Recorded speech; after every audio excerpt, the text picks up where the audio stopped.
ង់ឲ្យគ្រប់យ៉ាងត្រឡំចង់ជួបមុខលោកពុកមានគុណ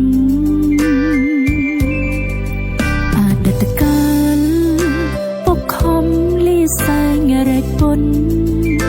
គ្រប់យ៉ាងពុកទ្រាំអត់ធន់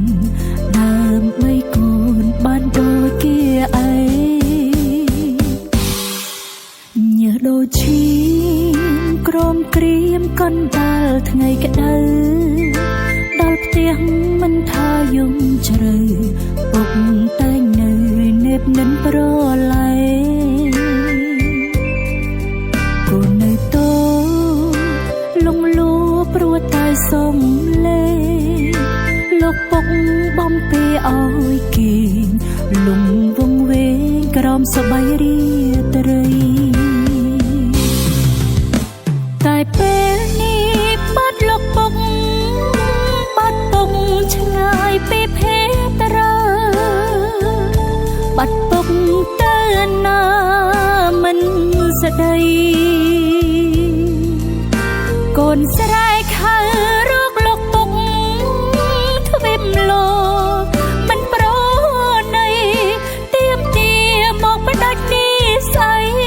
អើយឃ្លី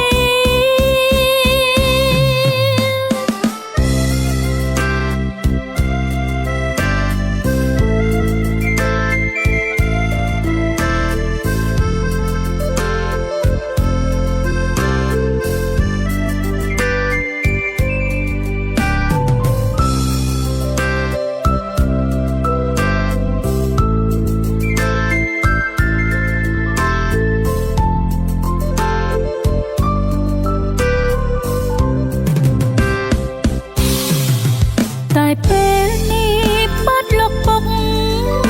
បាត់ពុកឆ្ងាយពីភេទរាបាត់ពុកទៅណាមិនស្ដីកូនស្រែ